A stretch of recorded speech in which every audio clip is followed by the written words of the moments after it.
maestro Jaime Hernández, editor de La Jornada Sin Fronteras, en el gran periódico La Jornada, fundador y conductor de espacios en su canal de YouTube, No Apto para Cínicos. Hay que apoyarlo, hay que suscribirse y orgullosamente miembro de esta familia sin censura. Te saludo, mi querido Jaime. ¿Cómo te va? Muy buenas noches. Muy buenas noches, querido Vicente. Buen inicio de semana. Oye, Jaime, pues preámbulo para escuchar tus opiniones precisamente con lo que dijo el presidente Andrés Manuel López Obrador, que le mete tremenda revolcada al Pasquín Inmundo, al periódico Reforma. Y bueno, también tenemos que hablar, si me permites, de Eduardo Verástegui, que la está jugando del tonto útil de la extrema derecha en nuestro país y que quiere ser presidente de México. ¿Y su paleta de qué la quiere, apá? O su vinito, porque le gustaba tomarse su vinito en el avión presidencial con la Gaviota y con Peña Nieto. Mi querido Jaime, tú dices por cuál tema le entramos. Pues yo quiero hablar del tema de Reforma porque yo creo que es un tema que marca, desde mi punto de vista, un antes y un después en lo que es la percepción y la imagen que muchos tenían del periódico Reforma. Yo creo que Reforma, aunque sabemos cuál es su pecado de origen, que nace precisamente de esta alianza entre Carlos Salinas de Gortari y los Junco, es un medio que irrumpe en México con la propuesta de marcar una nueva pauta en la historia del periodismo en México.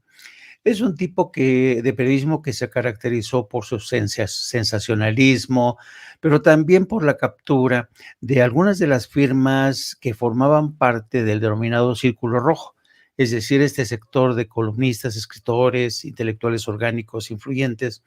Y poco a poco Reforma se fue ganando su espacio, ¿no? A veces con notas realmente interesantes, exclusivas, pero a lo largo de estos 4 años, hay que decir que Reforma realmente ha ido de mal en peor.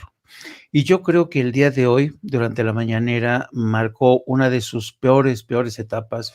Yo nunca había visto realmente a un presidente de México desnudando a un medio de comunicación, ¿no?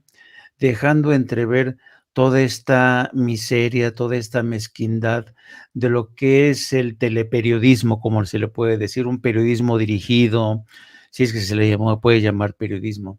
Y yo intentaba explicar esta historia precisamente con las 8 columnas que publica el diario Reforma, en el que dice que el presidente se mete en pleitos con empresas privadas por cederle los contratos al ejército mexicano, que ya está en pleitos, que tiene deudas millonarias.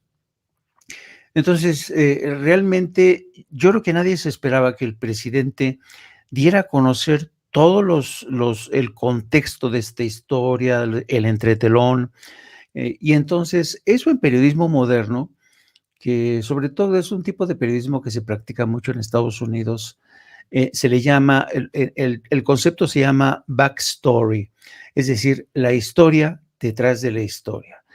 ¿Cuál es la historia detrás de esta historia? O sea, la historia que nos vende Reforma es la que ya mencioné, que el presidente le había arrebatado, esa es la idea que te dan al Grupo México, los contratos para dárselas al ejército y dejen muy malas condiciones el acuerdo alcanzado con el Grupo México, pero da a conocer que él le había mandado un mensaje al señor Larrea, que es el dueño del Grupo México, diciéndole que por favor, que si no podían cumplir con los términos del contrato, porque hay que tener en cuenta, y el propio Grupo México lo reconoce hoy a través de un comunicado, que ellos no podían cumplir con los plazos y técnicamente con la propuesta que habían presentado en este tramo. Entonces, ellos deciden zafarse, ¿no? Porque no pueden cumplir por cuestiones técnicas y de tiempo. Bueno.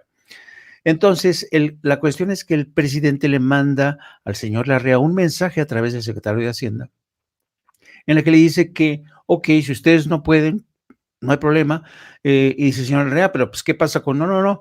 Va a haber una valoración que hagan los militares, los ingenieros militares, y a partir de eso se soluciona el problema, no hay ningún problema.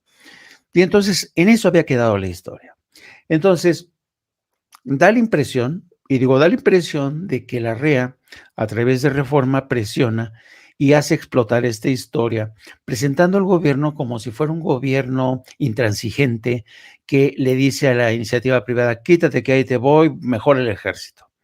Bueno, pero lo interesante de esta historia, que todavía tiene más capítulos, es que el Grupo México le envió un comunicado y que publica hace rato el periódico Reforma, exactamente confirmando esta historia, confirmando que el Grupo de México ya ha aceptado los términos de la evaluación que hagan los ingenieros militares. Nada más dice, solamente que sea transparente y justo, ¿ya? Pero esta es toda la historia que el Reforma intentó forzar a como dé lugar para tratar de presentar, dejar mal, vaya, al gobierno. Pero el presidente tuvo esta habilidad para darles toda una voltereta. Los volteó como un calcetín para presentar esta nota presentada con muy mala leche y reflejarla con toda su exactitud. Y el propio Reforma se ha visto obligado a publicar el comunicado de Grupo México hace un momento. Y esto me recuerda, porque fue también parte de la pregunta del reportero de Reforma, que hace alusión a la posición, según dice el reportero, del Departamento de Estado defendiendo al INE. ¿Qué opina, señor presidente, de esta defensa que hizo el Departamento de Estado del INE? Pero ese supuesto no es cierto. El Departamento de Estado no hizo una defensa del INE.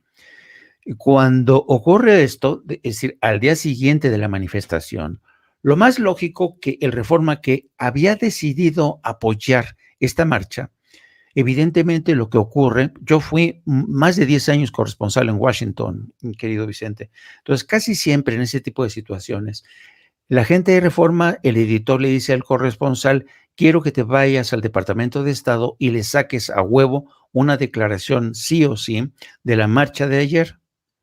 Eso ocurre, o sea, entonces, en la rueda de prensa a la que va José Díaz Briceño, el corresponsal de Reforma en Washington, se espera a que el portavoz del Departamento de Estado agote la parte más importante de la agenda del portavoz de ese día.